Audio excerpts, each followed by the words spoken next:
Sanamkela Avalanche of Grace kamalam tuthenjiwe molweni. Namhlanje sawufunda uYeremiya wama-41, Jeremiah 41. Izolo besiku-40 apho besive into yoba ngoku phayana ekwaYuda ubekiwe uGedaliya uba abe ngurhulumente aphathe phaa kwaba bantu abaseleyo abahlelelekileyo kaloku. Kanti kukho abangayithandanga kwaloo nto into yoba kukhethwe uGedaliya. Umona, isifo somona, umona. Kwavakala nolwamingi-mingi eluthi kukho u-Ishmayeli ofuna ukumbulala, yena wathi hayi, yekanezonto zochuka aba bantu abazondenza nto. Athi besithi heyi sivumele sihambe sombulala la Ishmayeli ofuna umbulala. Athi yekanezonto ningalingi niyenza loo nto uze watsho kanti uzawubulawa nyani ngula Ishmayeli. Ii-rumors ezi, yabona ii-rumors ungabozithathela phantsi. Xa ume apha elizweni elikaThixo uthi I will not die but live and declare the works of the Lord.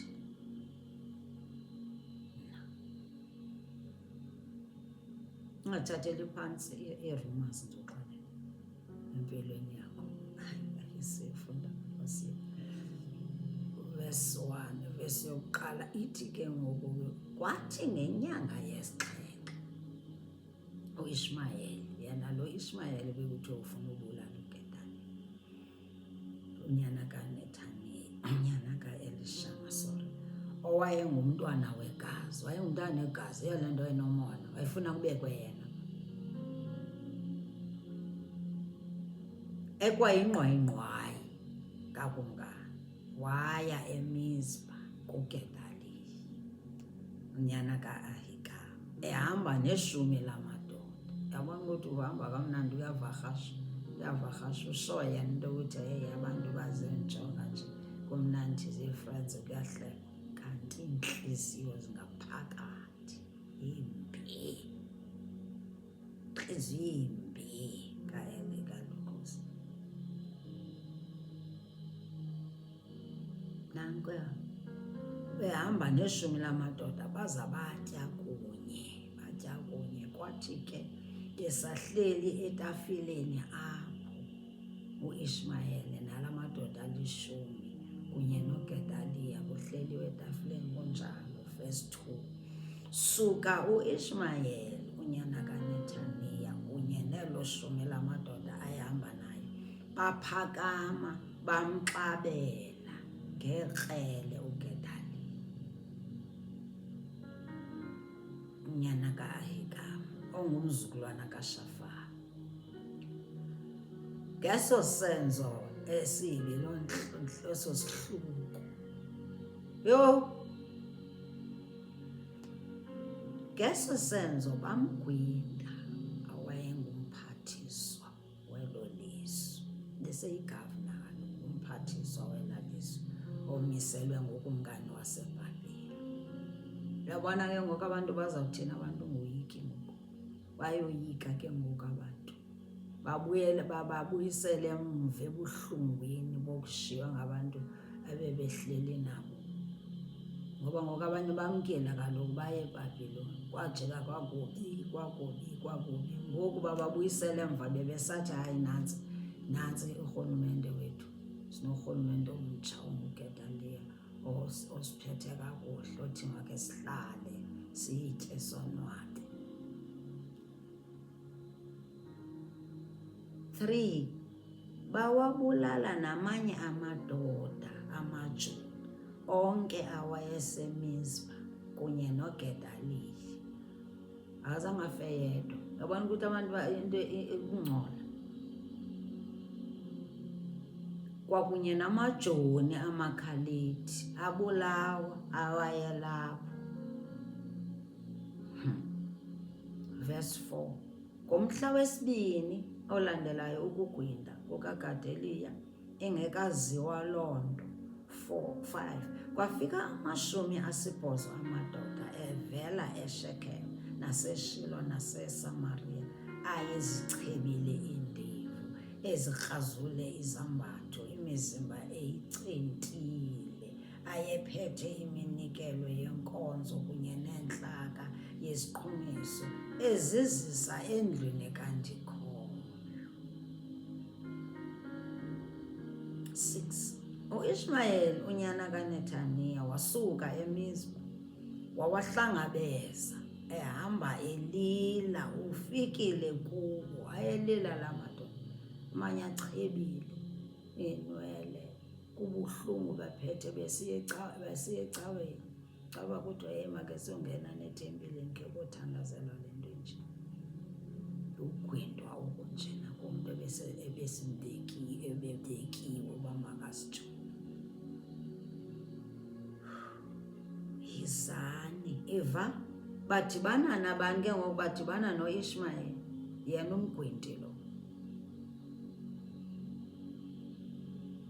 U-Ishmayeli unyana wasuka eMizpa, wawahlangabeza la madoda ehamba elila. Ufikile kubo wathi, yizani kuGedaliya unyana ka-Ahikamu, yizani. 7. Kodwa athi nje akuthi chatha phakathi esixekweni, u-Ishmayeli nabo babehamba naye bawatyakatya, abatyakatya bebabulala loo madoda. Bawaphose emadini, usihluko esinje, inkohlakalo enje. 8. Ishumi laloo madoda lona lathi ku-Ishmayeli, musa ukusibulala thina, sinokutya esikufihlileyo endle, iingqolowa neoyile yomnquma nobusi. Wawayeka ke wona loo madoda, akawabulala njengamanye. Yho! 9. UMahati okwaphoswa kuwo izidumbu zamadoda abulawa ngu-Ishmayeli kwakunye nesikaGedaliya wenziwa ngukumkani u-Asa xa wayehlaselwa ngukumkani uBhasha wakwaSirayeli. Ke u-Ishmayeli unyana kaNethaniya wawuzalisa loo Mahati zezidumbu zabagwindiweyo nabagwindileyo, bagwindwe nguye. Uzawuphendula ke into embi oyenzayo, ikhona impendulo. Sonke Yehova liyabona. 10. U-Ishmayeli wathimba bonke abantu. Uyavuka ukuthi ngoku uthimba abaphi abantu? Uthimba abaya bahlelelekileyo uba mabahambe bayoba zizileyizi zabo, bayoba ngamakhoboka, benze yonke into ayifunayo. Wayenentliziyo imbi. Wathimba bonke abantu abasalayo eMizpa, iintombi zokumkani nabanye bonke abasala ngexesha uNebhuzaradani, umphathi balindi bakomkhulu, waphathisa uGedaliya unyana. Ngela xesha ke ngoku ke kuphathiswa unyana uGedaliya ukuba makabe yigavana, ukuba makabe ngurhulumente, aphathe pha. Andithi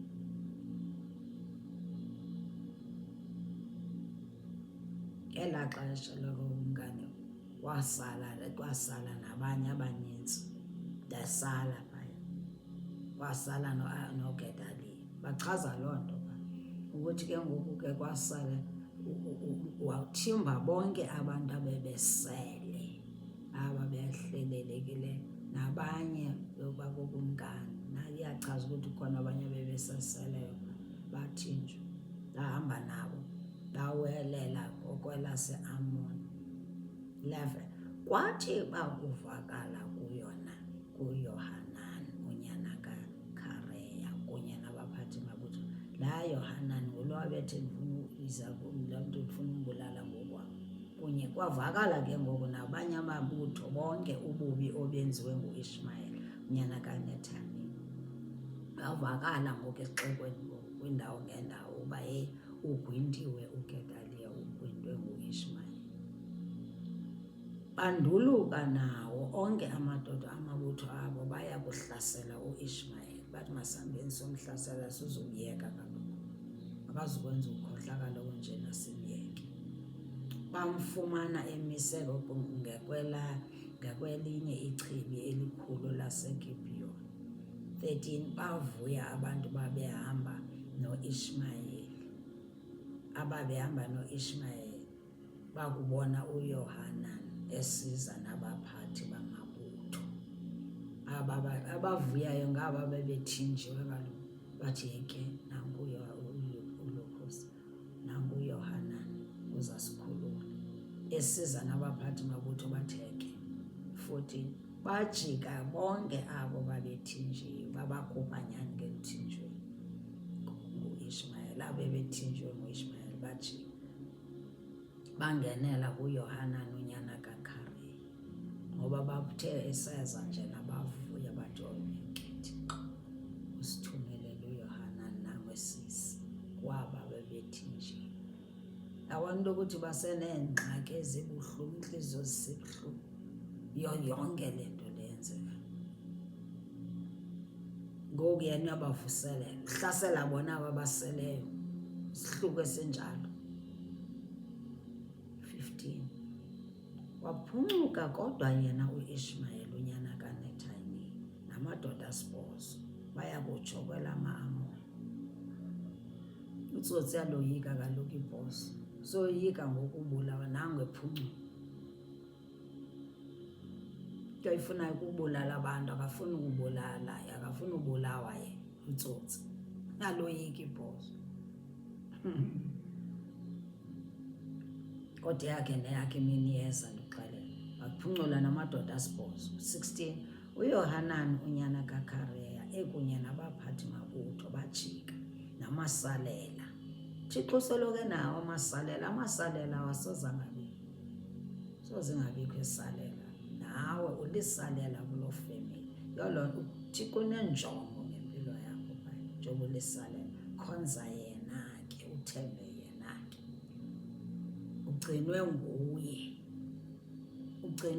awugcinwanga ngabaphantsi Afrika, South Africa. Kasiyeka isintu soko sathemba abantu abangeke abasincede, abaleleyo. Ake sibayeke baphumle ke sijonge uYesu ophilayo owathunyelwa into yokuthi makazosifela Afrika, South Africa. Ke siyeke isintu. Nanga amasalelo ewagadile, ewajongile. Uyi-remnant kuloo family. Thandaza uYehova ophilayo, nenjongo ngempilo yakho. Haleluya. Glory. Bajika namasalela abantu abaqoqodiswa ngu-Ishmayeli unyana kaNethaniya owawagwinda. Lo wawagwinda uGedaliya unyana ka-Ahikamu esuka nabo eMizpa.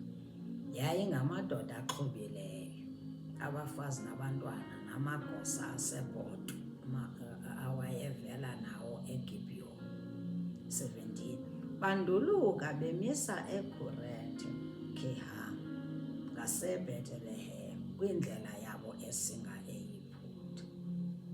18 Bephepha amakhaledi.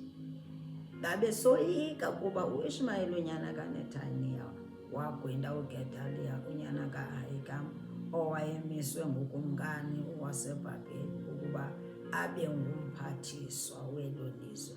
Abaseleyo ngoku sebesoyika, sebefuna ubuyela phi? Eyiphutha ngoku. Sebefuna ubuyela emva eyiphutha.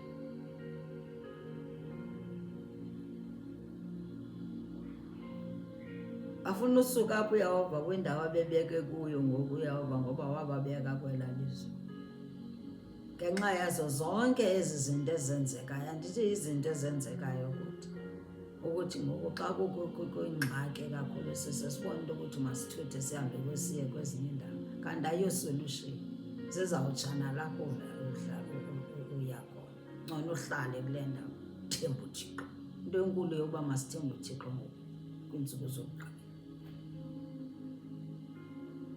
Nale yayibona njengoba kukubi kunjena nje, God has a plan.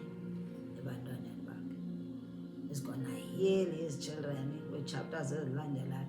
Akasoze abayeka, iliso lakhe liyabona ujongile.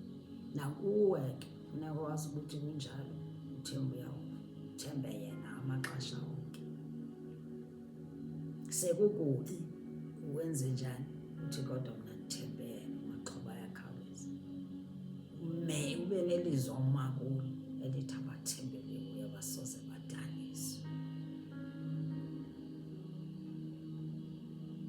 Uzakulwa nabalwana. Personalize, ilizwi liyapersonalizwa, ilizwi lithanda ukuliphinda-phinda. It's not a matter of ukuthi ulikreme, ulimemorize, no. Lixesha lokuthi umeditate kulo, ukwenzela into ukuthi nje lizongena pha kulo. The word of God is a spirit, liyawungena pha kulo, and life liyakukhuthaza noba kukubi kanjani, kunje apha eSouth Africa kukubi, kodwa masoloko sithembe yena, sithembe yena. Afrika masithembeni uYehova, yonke le nto lizawudlula. The Egyptians were seeing, we will see them no more. God is in control. Impilo zabantwana bakhe namazwe ngawakhe.